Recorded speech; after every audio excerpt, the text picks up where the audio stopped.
Afternoon and welcome to Teams Talks. I'm David Powers. Thank you for joining us this afternoon. We have only 2 episodes left in the semester. That's crazy. I want to take a second and wish everyone good luck coming down the stretch. I know it can be a stressful time of year. So as I said, we really appreciate you joining us with all that you have going on. Just to kind of remind folks the folks that may be joining us for the first time, our goal in the Teams Talk program is to provide students an opportunity to meet one of our Mavs Edge partners and to discuss a topic that's relevant to your job search. Really excited today to be joined by Valerie Shaw from Fidelity Investments. Thank you for joining us, Valerie. It's great to see you. Thank you for having me, David. I'm glad to be here. We are going to be switching up the topic a bit. I know we may have promoted some discussion of financial issues for young professionals. We're going to invite Fidelity back in the future to discuss that, but I wanted to take advantage of Valerie's experience and background in career services, as she has nearly a 10-year background at different levels and different institutions, primarily I think as a director of career centers, and talk about a few other topics. But we will get back to some of that financial advice and tips in a later episode. So stay tuned for that. But to get things started, as usual, we like to do introductions. We like to practice the elevator pitch. I'll give mine. I'm going to invite Valerie to give her pitch. We'll talk a little bit about pitching, and if we have any students who are with us live, we're going to invite you to open your mic and camera and introduce yourself. Again, one of the purposes for Teams Talks is to give you an opportunity to meet one of our employers in person and potentially ask some questions a little later on. So my pitch, how I would typically introduce myself, and as we talk about in every episode, this really depends on the audience, the format, the meeting, what you want to convey to that person at that point. But for purposes for this introduction, I'm David Powers. I'm the Assistant Director of Internships here in UTA's Career Development Center. I assist our employer partners with developing internship programs and direct a program called Mavs Edge. Valerie. Yeah, so my name is Valerie Shaw, and I am a University Talent Lead with Fidelity Investments. I am actually based out of our Westlake, Texas office, which is, if you're familiar with the area, it's in the DFW area. However, I support the entire Southwest region of the United States, to include Texas, New Mexico, Denver, Utah, and then any outlying branch on our West Coast. As a University Talent Lead with Fidelity, I work to drive awareness that Fidelity is an employer of choice for students and graduates. And I do this by developing and maintaining relationships with our university partners, such as UTA, all in an effort to attract the best talent and build a university pipeline for our open roles. So that being said, I am usually going to be the Fidelity point person for your campus activities when you have events. Any kind of student organization opportunities, you'll see me, and like I'm here with David, just to kind of talk a little bit more about the partnership with Mavs Edge, and I'm excited to be here.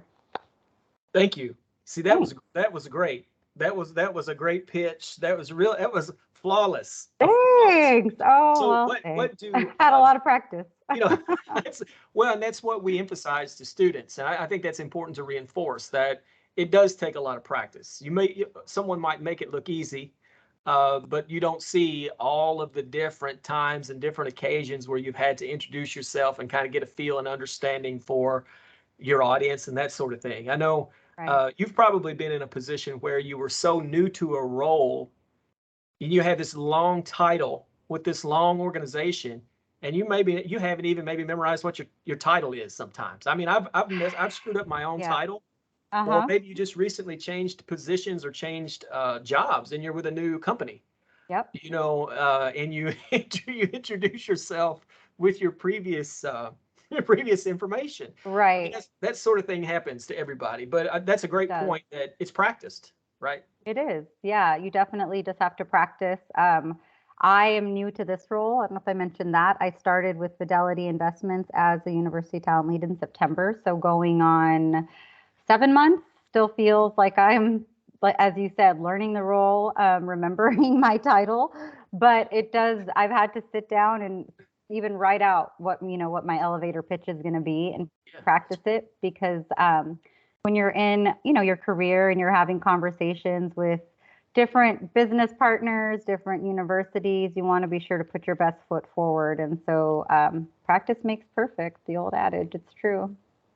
Right. And I know you said you're the face really for Fidelity Investments on the college campus. So I assume you're in a lot of career fairs, meeting a lot of students, information sessions, information tables, really quick meetings, that sort of thing. I know students, staying on the pitch idea and relationship building, which we talk a lot about, right? It's all about networking and getting to know people and people remembering you.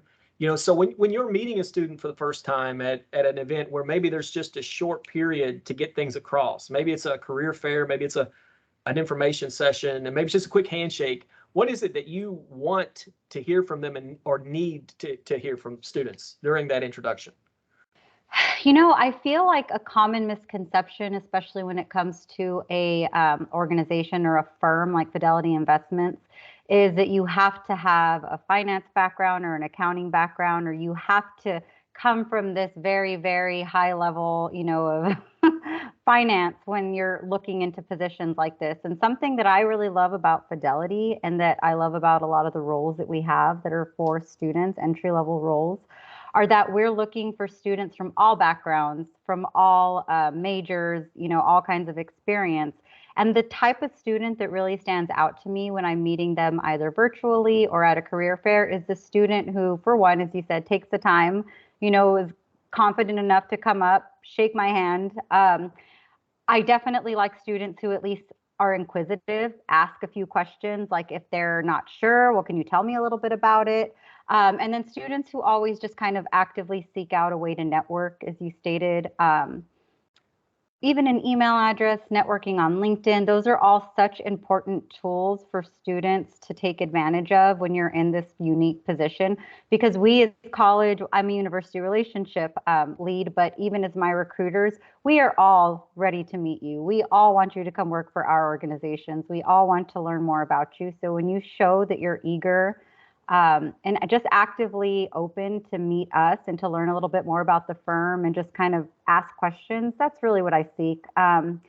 We do get students who do have that finance background, who know exactly what they're looking for, and those are great too. But I just want to encourage you, if you're not sure, I graduated from school and wasn't sure what I wanted to do, to be quite honest, for a while.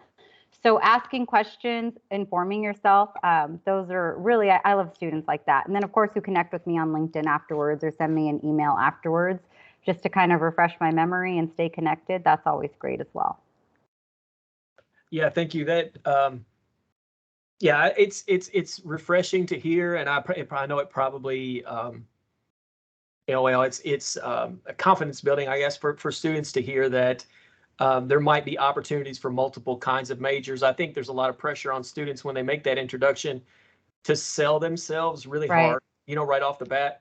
Something I've always focused on in networking and relationship building is, like you said, asking good questions, being curious, enthusiastic, inquisitive, and then being a good listener. Being able to understand the needs, of the role at that time, right? When I ask you if you have any openings, I'm actually listening for what those openings are and how it might fit for me, and then I can carry on a conversation potentially about a fit or my experience, or I did something similar, right? Listening is a big part.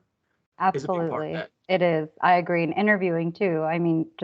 We're talking about introductions, but that's a huge part of interviewing. Is I'm sure you've interviewed your fair share, or mock interviewing. Really listening to the question being asked and answering that question is important. It sounds pretty basic, but you'd be amazed at how many people and it's nerves, it's a variety of things, but just being able to answer the question is awesome.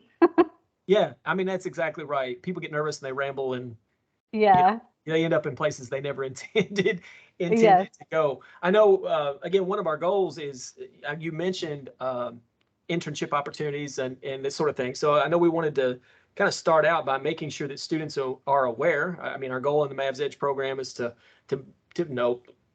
help students know what's out there and available to them. So would you like to take some time? I know we have a few slides to kind of talk about Fidelity Investments and where things are currently in terms of recruitment would be awesome.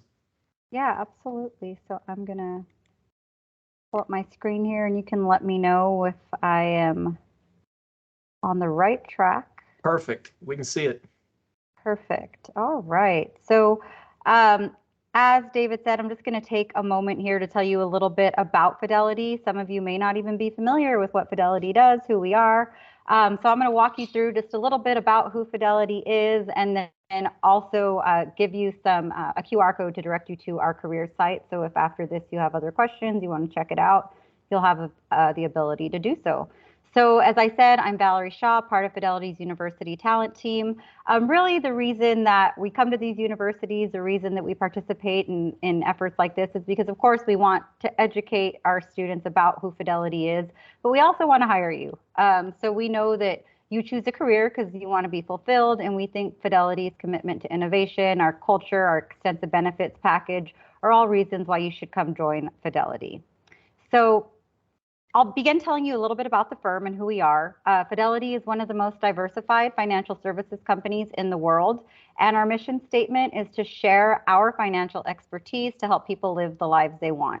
So what does this really mean? It means that we help people invest their life savings, we help businesses manage employee benefit programs, and we provide wealth management firms and institutions with investment and technology solutions. So some of you may already have started working. Maybe some of you are working adults and actively have a 401k or a retirement plan. And I'm willing to say a lot of you may have them with Fidelity. Fidelity is really been around 75 years. We just celebrated our 75th anniversary, in 2021. So you can see we're an established firm. Another unique aspect of Fidelity is that we're privately held. That means the Johnson family has been our majority owner.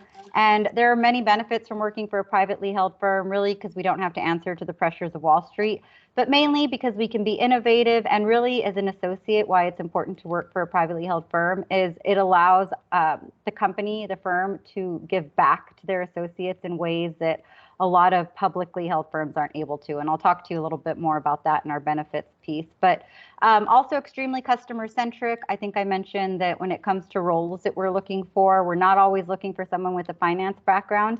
If you've ever worked in customer service, which I feel like a lot of college students do, I know I was a waitress all through college. I worked in the food service industry. Those are the skills that we're also looking for. We have over 57,000 employees across the globe, and we're all focused on delivering that best customer service to our clients. We also highlighted just a few awards here that may be of interest for you as students. We were recognized as LinkedIn, one of the top companies, and then Forbes recognized us as one of the best employers for new graduates in 2021. Here's just a little heat map to show you where Fidelity is, our domestic footprint. As you can see, we're everywhere in the United States, and globally, we're also very present. But here in the United States, we have 12 regional offices, and those are represented by those green dots. By those orange dots. The closest to you, if you're a UTA student and you're local in the DFW area, as I said, is right there in that Westlake office and kind of the central part of Texas. We have a beautiful office there, but we also have regional centers in Utah, Colorado, North Carolina. Our headquarters is in Boston, Massachusetts. And then those green dots represent our retail storefronts. Those are our investor centers. So when people have to do business in person, that's where they can go and conduct Fidelity business in person. So talking about internships, we are actively recruiting students for a variety of opportunities across the company. While our internships are not currently posted, they do post in the fall. We do have full-time roles for recent graduates available, and then some unique opportunities for students who are getting ready to graduate. We had close to 1,000 interns with us this past summer, and our #1 goal with our interns is always to convert them to full-time hires. We hired 2,000 to 3,000 college graduates in 2021. So not all interns, as I said, we have full-time roles that we recruit students into as well. And then we are a large diversified organization, so we do have a range of roles to fit all majors. So aside from just talking a little bit about who Fidelity is, we do know that as students, you really have the opportunity to learn and explore about a number of companies. So it is our job to share why you feel like Fidelity should be your top choice to start your career. So #1 is our industry-leading training programs. We truly have the best training programs around. We provide a strong support system. You'll have coaches, mentors, professional development along the way, similar to, you know, David's role there at UTA and what my former role was working in career services. Within Fidelity, it's nice to know that you also have a team who's there to assist with your, you know, resumes, with your professionalism, all of that to guide you along the way. Competitive compensation and benefits, as I said, I'll talk about this a little bit more in the next slide. Our career mobility and vitality, Fidelity is committed to advancing you in your career. I've met several colleagues who have been with the firm for 20, 25, 30 years. And the reason they stay is because they're not staying in that same role they started in 25 years ago. They have moved all around the company, worked in all different roles. So there's a lot of opportunity for movement. We are committed to diversity and inclusion. Fidelity is committed to that in thought, experience, background. It does enable us to be more innovative and, of course, to serve our diverse client base, right? We have customers from all over the world, and so our associates need to also reflect that diverse customer base. Extremely mission-driven and community-focused. We have a lot of community service efforts in the communities that we live in. And then our people are our best asset. Fidelity really, really does take care of their associates. I am one of them. I can attest to it. I love working for this company, and the small time I've been here really had a lot of perks that I've never received before. So here's those benefits and workplace amenities I keep referring to. So we do consider them to be top-notch. They're comprehensive, designed to meet you at different life stages. So in addition to our competitive salaries, we offer a number of benefits to our associates. I mentioned that career growth and vitality. So we have a number of ways to support your career growth with access to mentors and coaches, just like your career services team. We have a My Career Centers, and that center will assist you with updating your resume, preparing for interviews. You can reach out to a career coach just to talk about advice. You're not really sure how to negotiate maybe an offer, something David and I kind of talked about a little bit briefly before. We have career coaches who work within Fidelity who can help you out with that as an associate. Competitive compensation. So not only do you get your salary, you also get your bonus, you get your retirement savings, which is known as a 401k, and then profit sharing. Profit sharing is that unique feature I said that comes with working for a privately held firm. That's where the actual, you know, owners of our company are able to share the profits with us throughout the year. So that's a really, really nice benefit that we are able to take advantage of. Our health and wellness, I think this is a great feature, Fidelity's benefits. You have medical and dental health coverage from day one of your employment. So you don't have to wait for like a 30-day probationary period, as I've heard it called, or a 60-day period. From day one, you start orientation, you have full 100% coverage. You go in and you kind of set up your benefits. And that's great as a college student, because maybe a lot of us are still on our parents' benefits, and we're not really sure what we're going to do when we get out of college, right? Maybe your parents are telling you need to get a job because you're going to turn whatever the cutoff age is. And so start working with Fidelity. You have coverage from day one. A cool benefit of working for one of our regional centers is we do have on-site amenities. So we have a wonderful fitness facility that's actually under construction right now. And so it was already awesome, but they're redoing it to make it even more awesome now that everyone's returning slowly but surely. People are returning back to site. We also have healthy subsidized meals. So you actually, I think if you go to stores oftentimes, if you're trying to eat healthy, you'll see that the more expensive stuff tends to be the healthier stuff. Well, at Fidelity, they want you to be healthy. And so the healthier meals are actually cheaper than the more less healthy meals, let's just say. So that's kind of a way to encourage you to stay healthy. And then as students always have to talk about, of course, you get paid time off from day one. Again, as soon as you start, you get paid time off. And then you have the Step Ahead Loan Assistance Program, where we contribute up to $15,000 to pay down your student loans. And if you decide you want to continue your education, we will offer up to 90% of certain costs associated with any accredited college or university program that you want to continue as an associate. So encouraging you to always do better. So talking about the people, I'm just going to tell you really briefly about our culture and our commitment to diversity and inclusion. It's extremely important to Fidelity. It's in everything we do. So we have several employee resource groups, or ERGs. that provide connection and collaboration. Talk about these in a little bit more detail in my next slide because I think they're really important for students to look at. And then our commitment to the community. We are committed to being good corporate citizens in all the communities we work and live in. So we do offer employee volunteer opportunities. Fidelity Cares is an internal organization we have, and it partners with organizations across the country, nonprofit organizations. And what Fidelity Cares does is it finds volunteer opportunities for associates that matches your passion and connects you with your colleagues and develops your leadership skills, all so you can give back to the community. So now that we're starting to slowly get back to some normalcy after the pandemic, we're starting to get a lot more opportunities to participate in these community service opportunities, which is awesome. So as I mentioned, our ERGs, one important way that we foster inclusion and commitment to community is through our employee resource groups. These are groups of self-organized associates of Fidelity employees who have common interests. Our resource groups are open to all employees, and we have a commitment to foster professionalism and personal development.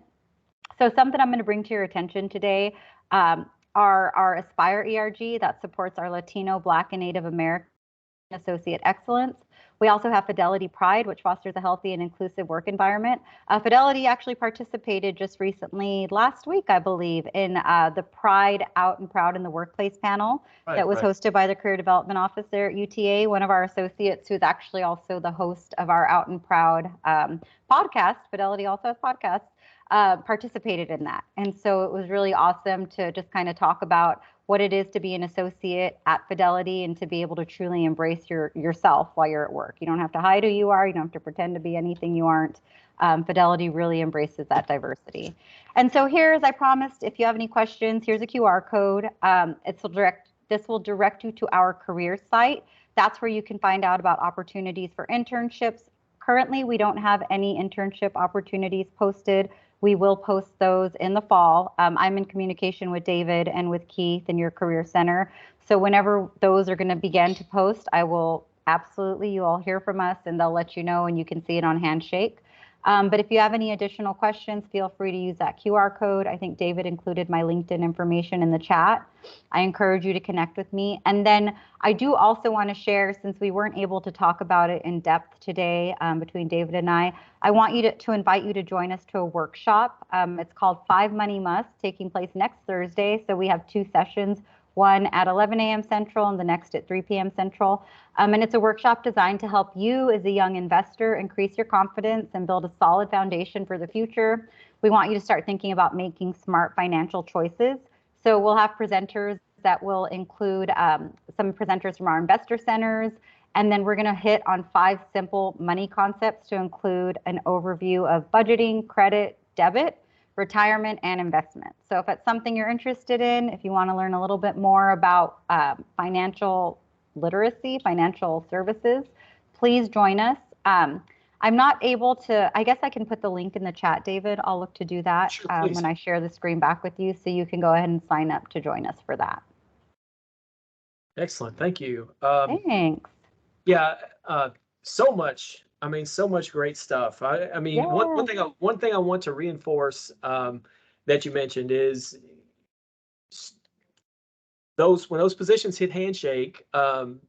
Again, as a Mavs Edge partner, you'll also be seeing those pop up on our LinkedIn account. So follow the Career Services LinkedIn. You'll see them in our Teams channel, our student Teams channel as well. So if you're a member there and you have your notifications on, I mean, you'll see, when those opportunities launch. So we want to make sure. That's why we're here. We want to make sure that you are seeing those. And I also wanted to mention that I get a monthly communication from Fidelity, which I love, that is tied to my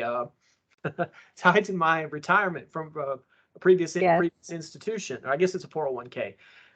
You see why I'm glad we're having this conversation, and maybe we're not talking about deep finances, because I don't even know what question to ask when it comes to finances. Is it a 401k? Is it a retirement? Are they the same thing? What is it? When can I get it out?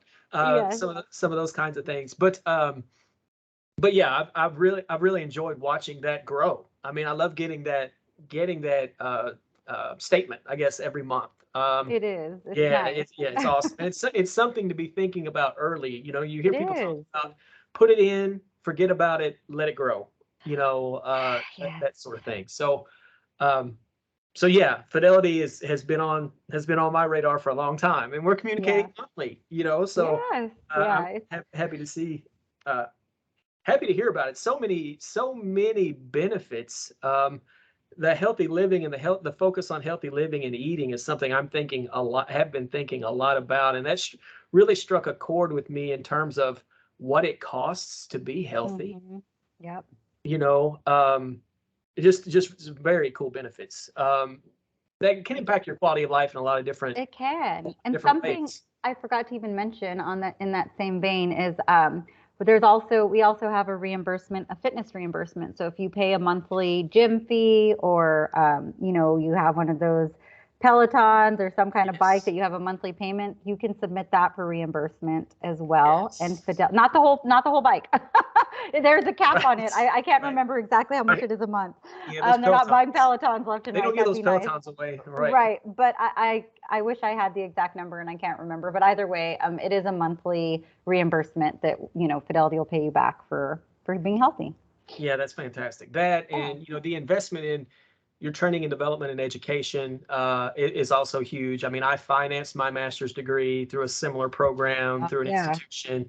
I mean, and that's an enormous benefit. Once you do the math, to do. yeah, once you do the math on that, I mean, yeah, that's fantastic. So I really thank you for taking the time to share that. Now, we'll try to kind of shift gears. I want to tap into some of your previous background and experience as we talk about some of the topics relevant to students' career search. And I'm just going to be very transparent with folks that might be watching. You and I are going to be riffing on this more than any of our guests up to this point. So I'm excited about the conversation because that's what we want, these episodes to contain is just, some free flow of conversation. So I'm going to throw out a topic. And I know you'll have thoughts with your background and experience, but before we get into the topic, would you care to talk a little bit more about, I think it's informative for students to learn about someone's career path and career trajectory and how they may have ended up where they are. I mean, you mentioned, I was really interested to hear that you started working the food service as so many students do and young professionals do in trying to sort out the work world. And there's so much to be gained in terms of customer service and relationship building. And, I've heard stories many times of folks being hired off the floor. Yeah. Because their customer service skills are so strong. Yeah. Right. So do you mind to talk a little more about your career path before we get into some specifics? Not at all. Don't want to bore anyone. I'm trying to think of the best way to do this. So I was a student. I took what I like to call the scenic route through college. I'll be honest. Right. I wasn't one of those. I graduate from high school and 4 years in, 4 years out. My husband is actually that way. I took a little bit longer. I kind of took some time off in between. My parents initially helped me with school, and then I decided that I was going to go do my own thing. So then it was up to me to pay for my school. So it took a little bit longer to get through. But as you said, did the food service industry. And that was actually great because I learned so many transferable skills, as you hear that catchphrase. Just being able to talk to people, provide assistance, be pleasant. I mean, it's really it's amazing how hard of a skill that is to find sometimes in people. But working in customer service is the best place to kind of foster that. But either way, once I did graduate, I thought that I wanted to go into teaching, and I had some exposure just working with, some substitute teaching type stuff. And I quickly realized that wasn't really for me. I wasn't going to do that after all. Doesn't take long. No. Right. And so in applying for roles, I had an interview with a staffing agency, and it was kind of one of those high-powered staffing agencies. They ran me through this interview process. It was weeks long. Met with so many people. I was so hopeful. I really wanted that job. I felt like it was a place where I could thrive. It really took all of my background in, sales and customer service, and I didn't get the job. And I was devastated because I had all but been told it was mine. And then when I didn't get it, it was such a blow. But I'll always use that as a blessing and a pivotal point in my life because, for one, you're going to deal with that rejection and it hurts. But, it happens to everyone. But also it kind of taught me to, it broadened my my search. It kind of refocused me into an area which human resources, as you mentioned, career services, that I would have never considered before. So I started to look into those roles, and as David said, I was hired at a very small school in Texas to start out as a career services representative. And in that role, working with students. So as I said, I kind of wanted to teach before, but once I taught, I said that wasn't for me. But in career services, I got to work with students. I got to help students. I got to help people. And then I always say career services has the best job in all of the campus. I don't care what anyone says, because we really get to see it through, you know, the journey. We get to build this relationship with our students and work with them and help develop them, and then ultimately, hopefully, get them into the career, assist them in finding the career of their dreams, or, you know, their first dream job, kind of seeing them that way. So that's where I started, small school in San Antonio. And then from there, I was promoted pretty quickly. But part of the promotion was I had to move to a place called Brownsville, Texas, which some of you may be familiar with, far South Texas. I moved there to accept a promotion, and then back up to Dallas for another promotion. And I kind of just kept moving around, accepting promotions within career services, because I loved it so much. I'll say that being passionate about what you do is so important, loving what you do, because it really does show through in your evolution in your career. I mean, you can't hate what you do and advance. I just don't feel like it's possible. I think it's so important to be true to yourself. And so I most recently ended up at a school here in the Richardson area. It was actually in Dallas, West Coast University, private nursing school, predominantly Bachelor's of Science in Nursing program is what my student base was. And worked there for 6 years as the director of that team before accepting a role with Fidelity. So, you know, I loved career services. I loved working for West Coast University, but I just felt like it was time for a change. I needed a change. And couldn't have asked for a better place because I get to work with students still.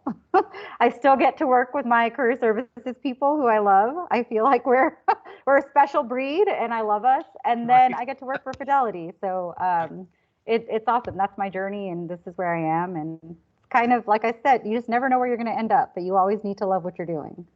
Right, and that's awesome. I mean, I love hearing folks talk about the path that they've taken, and what really gets me excited is hearing you get excited about the work that you've done in the past. Yeah. You know, talking about making a difference with students and those sorts of things. And I've written down so many notes that I want to go back and revisit real quick. But the first one is being jealous of folks like your husband who knew exactly what they Oh yeah. Those people. I mean, I just don't get it. I mean, he's an engineer, so his brain, we're opposites attract. That's us. Right. Yeah. Yeah, I was always jealous. And, you know, something else that you mentioned kind of in describing your path is sort of clarifying. I could see some places where you were sort of clarifying your values and what you wanted. Mm-hmm. You know, seeing what you really enjoyed, and seeing how making a difference in certain areas motivated you or pushed you in a certain direction. Mm-hmm. I think, you know, internships and experiential learning that we were talking about, these kinds of opportunities that you're offering. Absolutely. I mean, that's key. I mean, those kinds of experiences are key in helping that happen. You know, you don't know till you try it. You know, I mean, I know that's a simplification, but you really don't know what it's about till you get into it. That's any profession. Yeah, you can think that you want to get into something and get in and hate it, or you could love it. But you just don't know. You're right. And maybe a perfect example with you was teaching. Yeah. Oh gosh. You know, I was a high school social studies teacher, and the crazy thing about teaching is you sit in the classroom your whole life, so you think you know what teaching is. Yeah. I mean, you see a teacher every day, but you know, until you're on, like with every profession, until you're on the other side of it, and you see the preparation, and you see classroom management, and you see the hours that you didn't think you'd be spending preparing, and how your summers look, you know, compared to what you thought. And the extracurricular things that maybe you're now involved in that you maybe didn't expect that are taking hours. So it's, again, going back to experiential learning, internships, student teaching, really valuable experiences, if not for anything else, then to help you decide maybe what you don't want to do. Absolutely. For some of us, right? And I feel like when I was in school, so I graduated from a UT school as well, El Paso, so I went to UTEP, and I was one of those students that didn't take advantage of opportunities like Mavs Edge or, career services. I just didn't. I knew that they were there. I don't know why I didn't, but I also feel like maybe because I've been in this industry and I know more, I feel like opportunities for students are there's so many opportunities. Like Right. you can get an internship in pretty much any industry you want. And I don't feel like it was that way when we were kids. I can tell Maybe you it's for just sure, because I didn't Valerie, look, Valerie, but I can tell you for certain that it was not like that in it was Kentucky. not. I love Okay. Kentucky. We're Right. pretty rural. I love my family's all there, and I love them, and I miss the state. But yes, there's way more opportunity in a place, yes, like this. And Yeah. these days, as you said, the way the job market is, and with virtual experiences, absolutely. I mean, Yeah. it's out there, and more ways to connect with people than there was back Oh, in the yeah. day, right? I mean, you've got LinkedIn, you can research people, you can meet anybody, you have access to just about anybody, Yeah. and you think about your circle, my circle, I'll speak for myself. My circle back then, compared to Yeah. what it is now, it's insane. Right. Right. It Yeah. is. Yeah. So something else that you mentioned that is kind of related to that I thought was really important that I wanted to go back to is being promoted, moving up in your career, and your willingness to relocate. Hmm. I mean, I think that's something, in your value, in terms of your values and where you Yeah. want to be and being close to home versus pay versus, you know, uh, I think that's a really important consideration for students. Maybe not as much in DFW because there is so much opportunity here, but maybe Right. in other parts of the country or more rural areas or rural parts of Texas, you, Yeah. you top out. And if you want to move up, then you've got to be willing to make a move. And that takes a You lot of do. courage in some cases, right? It did. I was a single girl at the time. I didn't know a soul in Brownsville, Texas. But I knew that it's what I needed to do to advance, at least where I was. I saw the opportunity, and it for me it worked, and thank God it worked out the way it did. Right.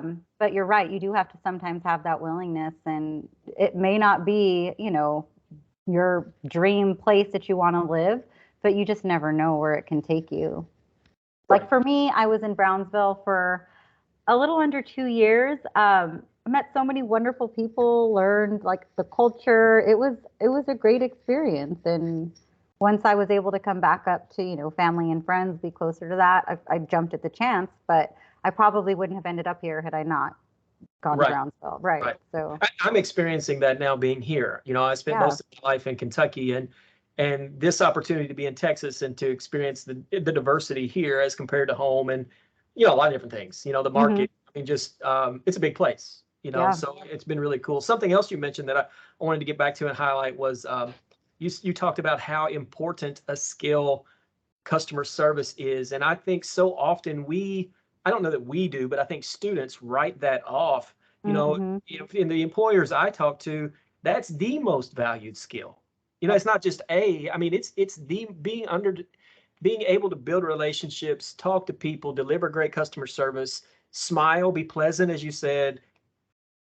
Employers can't find students who can do those simple things, and I kind of feel like I'm going to sound like the old man now that technology Uh-huh. has can become a barrier in that some, right?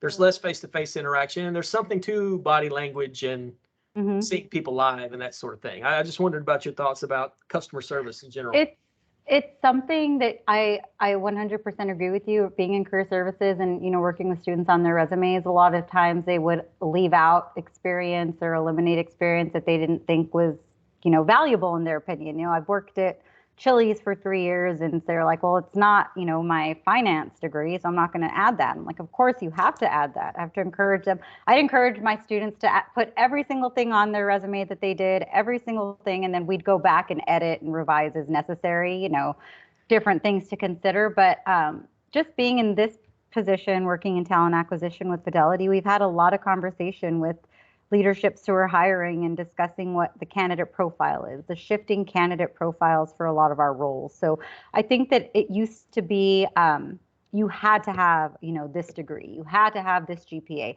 you had to have all of these on paper things, and that made you a quote unquote good candidate, right? That was the Right. profile. But now we're seeing that that's not the case. Some of our most successful associates have been those that didn't have that GPA, didn't have that degree, maybe didn't even have a degree, but they had 10 years or 5 years of customer service experience. And so we've talked about that shifting candidate profile just within our Fidelity, within our culture.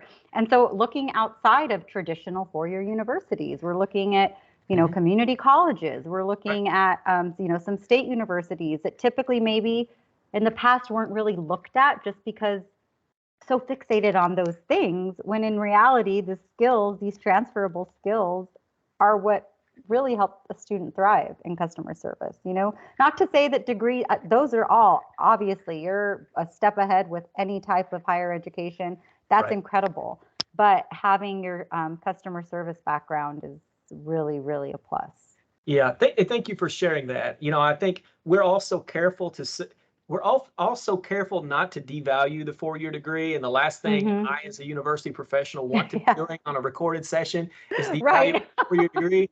But I've had employers who specifically have told me that we don't want 4.0 GPA students. And this depends on the industry, right? I mean, their take is, like you said, the candidate profile, their take and their read on that is, we'd rather have people who have a 3.0 but were involved in a lot of extracurricular activities, or they have a 3.0 because they were carrying a job, or they engaged in an internship, or they had leadership in a student organization. At least that, again, that's their take on it. How accurate that is, I don't know. There's a lot of variables that can impact your GPA. But that was the thought behind it. You're too academic. Maybe you're a little inflexible. Maybe you're not going to be as trainable as we would want you to be. So I think it's important for students to understand that. Right. It is. And also, there are, as you said, those internships. I feel like internships are very competitive. Within Fidelity, we have extremely competitive internships that still have that candidate profile, that are still looking for that criteria, because there's a handful of them, and they're, But in that case, if you're somebody who really wants to get into one of those internships, it's just about educating yourself, knowing what the criteria is, understanding it. So when you get to that point, you can check all those boxes. But it doesn't mean that if you don't have that all figured out, like, you're not like my husband, you're more like me, that you can't find a path as well, because, you can, and there's opportunities for you to explore. Yeah, that engineering brain. I got caught on that again. Yes. You mentioned something else that is a hot topic for students, for all of us. Anyone who's ever done a job search, especially international students who are job searching, who have a lot of barriers and challenges, just the way the process is constructed, is dealing with rejection. Yeah. And how to get past that. We're about to wrap up the semester soon. We'll have graduating seniors who are applying for positions, who are now applying for positions, and not only are maybe they not getting a rejection email, but they're not hearing anything, which can sometimes be worse. So, what would be maybe a tip you would give to someone who's in that position where, they got 3 rejection emails this week? Well, so just for one, it's going to be okay. Don't beat yourself up. We've all been there. I just mentioned that one job, but I got a lot of rejections. That was just the one that really hit hard. Yeah. But what I will say is, you are in an age of technology that, there are just so many resources. Don't sit back and be an observer, be an active participant. I don't know if you've heard that. If you are dying to work for, let's just say Fidelity, for instance, and you've applied and you haven't heard back, join the Fidelity Careers page on LinkedIn. See if they have a Facebook page. And we even have an Instagram page. And I'm just using Fidelity as an example, but because most companies have these social media, access to people. So you can just search, a recruiter for Fidelity, for instance, university, whatever it is, start making those connections. There's that confidence again I spoke about. You have to be confident enough to be able to reach out, express interest, just connect, attend webinars, attend info sessions, kind of learn exactly what it is that the company is looking for. And then I feel like, I don't know, David, if you have the same take on it, my success, a lot of my roles have come from networking, from LinkedIn especially. I know there's a lot more out there, but connecting with people on LinkedIn, making sure my LinkedIn is up to date, being sure that it works in that way. And then I did have another point, always trying to join any type of info session or anything.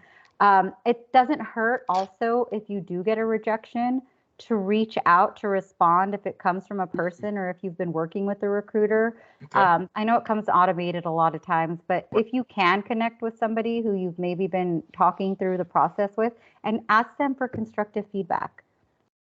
It may hurt sometimes, especially after you've interviewed and you think you did great. And then they tell you, I'll tell you, for example, I know exactly what I did in that one job that I thought that I was going to get. They said, and this is crazy because you depends on the company, but they said the reason they didn't select me was because I expressed interest in going back to school. And they were looking for somebody who was going to be committed to the job and they weren't really going to be able. And I was kicking myself because I'm like, here I thought this whole time, that's what everybody wanted to hear, that you wanted to advance yourself. And for whatever reason, that particular recruiter, that's not what they wanted to hear. But that's okay. You need to ask those questions so you can understand how you can improve. We all have room for improvement. So that would be my 2. Be sure you're networking, going to events if your university has them, use your career services team, absolutely. And then always ask for constructive feedback if you can.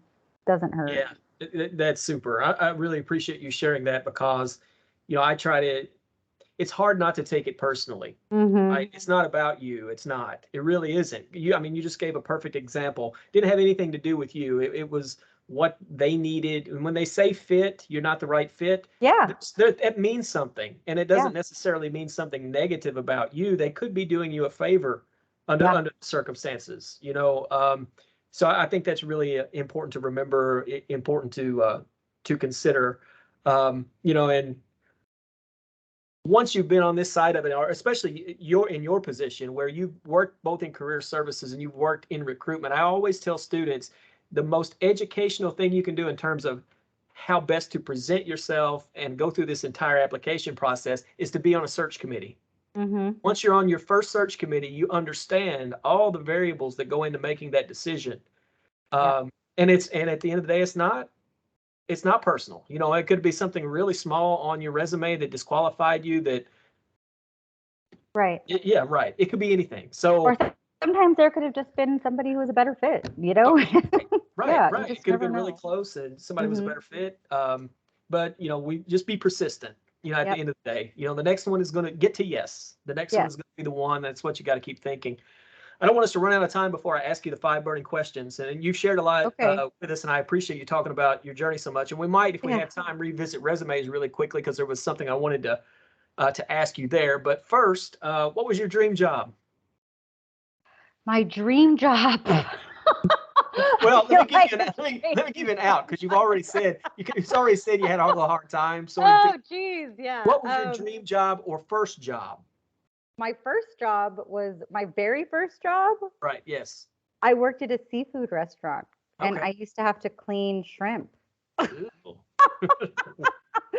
was my very first job in high school. Was a seafood restaurant. Yeah. That wasn't my dream job. No. That was not the dream job. No. Did you as a kid, as a kid growing, I have a hard time with that question. I don't know that I had a dream job. I wanted to be a professional basketball player, but I don't have the genes for that. So yeah, I feel like I really tried to emulate my parents. I think one of the questions in there too, I hope I'm not jumping ahead, but like your role models. I really looked up to my parents. They were always working adults, and I saw them both work through their master's degrees and just being a little kid. And so I went through phases of wanting to be what they were. My mom worked basically in social work, and then my father was in healthcare administration. So I think I went through phases of that, but yeah, I honestly really did not figure it out until I was a grown up. I'm not gonna lie. I didn't have this like burning desire to be like, some people like my husband, again, I'll use him as an example, an engineer, well, and he'll even tell you that he wasn't sure that's what he wanted to do, to be quite honest. So I don't know. Some people who say they have it all figured out, I admire them because Well, and I think that's reassuring to hear. I mean, to a lot of students that you don't have to have it all figured out. No. And I think the key, again, seeing things through my lens of someone from a very rural area, if you've not been exposed to a lot of opportunities in a lot of different fields, how do you know what you want to do or what you'd like to do? Or if you haven't engaged in things like internships, what chance do you possibly have or maybe your parents weren't professionals. Yeah, Maybe your parents didn't work in professional positions, or maybe your parents weren't really that involved in your life. I mean, period. right. So how are you going to know? You know, I mean, so I think students need to give themselves a little bit of a break when it comes to Oh, that. And I absolutely. know in high schools, having been a high school teacher, we put quite a bit of pressure on students. Hey, you're going to name a major and your career path on that graduation stage, and that's what Hmm. you're going to do. And Yeah. that's not realistic. I mean, I don't even know that I know anybody in real life who did what they said they were going to do, to be quite honest. Right, But right, if you just go and look at some of the jobs that are out there now, it's amazing. There are jobs that I have never even thought existed. I mean, within Fidelity, and if you go look at Fidelity's careers page, oh my goodness, there's right, so many jobs that like, who knew there was a job for these things, you know? right. So Well, it's just, I there's mean, so much out there. Fidelity probably doesn't have a dedicated person, but what's blown my mind most recently is social media and Yeah. YouTubers being a legitimate career path and Hmm. TikTokers being a legitimate career path. And I used to laugh that off until Yeah. I've been doing some reading and listening, and I think the top 4 or 5 TikTok content creators made between $4 and $17 million last year. Insane. Yeah. You know, so I mean, give So it a we're shot. hoping this goes viral, as we Give say. it a shot. Right. That's what we're trying to do right now. We're gonna retire. I want to retire. Uh, Yeah. so, sorry to get us off the questions. Who was most instrumental? Who or what was most instrumental in your career development? My parents, Yeah. absolute 100%. They drove me. I mean, my mother probably, not that my dad wasn't, but she basically kicked me out of the house at like 18. She didn't kick me out. She forced me. I couldn't go to a concert until I filled out applications to, go to college. And so she was always the driving force. I, I Awesome. would Thank say you. for sure. Would Yeah. have any role models or mentors outside of your parents that had an impact? One of my first supervisors that hired me in that initial job in career services, her name was Sandy Van. She was also just amazing. Just such a patient leader, such a patient. I've learned a lot of great leadership skills from. I've had a lot of great leaders. I've been so blessed to have great leaders in a lot of the companies I've worked for. So I hate to not name them all, but I will say Sandy for sure. She was instrumental in my development. Thank you for sharing that and the shout out. Hmm. Sandy would appreciate that if she. Yeah, she I would. think I did get a notice that we do have 5 minutes left, so I think Yes, we've got yes. time to get through it all. This has been a question that's been interesting to hear people handle. What was your greatest failure and what did you learn from it? My greatest failure. Oh, geez, I've had a lot of them, I feel like. Are you talking professionally or? We need to narrow it down. Yeah, most folks have wanted to avoid the word failure and kind of reframe that, sort of like we Yeah, do the interview question. But I like that. I mean, I I think it's mean, important that people recognize when they made a mistake and that they learn from that I would mistake, right? say, I think I mentioned my scenic route through college. My first 2 years of school, I went to Texas State in San Marcos. It was my first experience being away from home, and I didn't do great. I basically failed out of school. And so after that, it was devastating to my parents because they paid for my school, and here I was, didn't take it seriously. I just didn't take it seriously, and I had to go home, and yeah, I was ashamed. It was a failure, but you know what? I knew that I needed to finish school. I knew that I was better than that, and I enrolled at UTEP back home, and I got through school, and I had to pay for it. After that, it was on me. My parents were like, "I'm not paying for you anymore," and so I did. I finished school. And at the time, I would not have gotten into my first job had I not had a degree. I mean, that was a requirement. I had to have a degree. And so just being able to, I finished it out. It wasn't in the 4 years. It, was on my own timeline, but yeah, I did it. So failed myself, failed my family, felt it was harsh, but got through it. Well, and the other interesting lesson there is a lot of times when we're having to work for it or pay the bill, or Hmm. we naturally become more intentional, right? Yep. Dedicated about it and thoughtful Invested. about it. And that's a great lesson for it, Yeah. for everything, really, Yeah. honestly. So, last question before we wrap up: what's been the best piece of advice you've received regarding career, just career in general? Oh, geez, the best piece of advice. Well, I mean, something you're going to hear a lot is not, you've already said it, don't take anything personal. A lot of times, you'll meet tons of interesting personalities throughout your career. You just can't take things personal, never let something emotionally, it's okay to be passionate and invested in something, but you just have to realize, you know, sometimes it's just business. It is just business. And being able to step away, I feel like having a healthy work-life balance is so important. It's great to be committed to your job. You always want to be hardworking, but I think it's really important, especially in this day and age, to take care of yourself, take care of your mental health. Be sure that you're doing what you need to do to take care of yourself as well. And find a company that supports that. If you're passionate about pride, for instance, use that an example. That's something that you're passionate about. You want to look for companies that have initiatives to support you. So I think that's probably, and I'm trying to think of like who gave me that certain advice. Right. Like I said, I've had a lot of great leaders. I've been really fortunate to have a lot of great leaders. So hard to pinpoint one. Thank you. Yeah. I know we're about to wrap up. We probably got a minute or a little bit. In case we get cut off, I just want to, thank you. It's been awesome. It's been a lot of fun talking Thanks. to you. Yeah. It's been really good information, a great overview of the program. Hope students will check that out and they know all the places they can go to check it out. But before we leave, I just wondered if there was anything else, any other announcements you'd like to share or anything you'd like to reiterate before we close it up. Yeah, so I did post in the chat. I included the link to sign up for the 5 Money Musts, which will be taking place Super. next Thursday. I didn't have time to mention it here because a lot of the information we're going to go over is I already kind of covered here. But if you're interested in learning more about some of our full-time roles that we have available that we're hiring for currently, we do also have a national webinar that we're hosting on Tuesday. And so you know what, David, I'll send this to you afterwards if you Okay, can great. share with Yeah. your network. It's not an internship, like I said. I usually send it to Keith as well to share, and it's also in Handshake. So we have 2 webinars coming up next week. Tuesday is the customer service roles webinar, and then Thursday is the 5 Money Musts, and that's included in the chat. Yeah, absolutely. If you'll send those to me, I'll be happy to go ahead and put those out through the Mavs channel and get them out on LinkedIn and the channel for folks to attend. Well, again, I want to thank you before we get cut off. And like I said, it's been a pleasure. We look forward to seeing you around campus, and thanks for providing opportunities to students. Yes, for sure. And connect with me on LinkedIn. Thanks. Thanks a lot. Take care. Bye-bye. You too. Bye.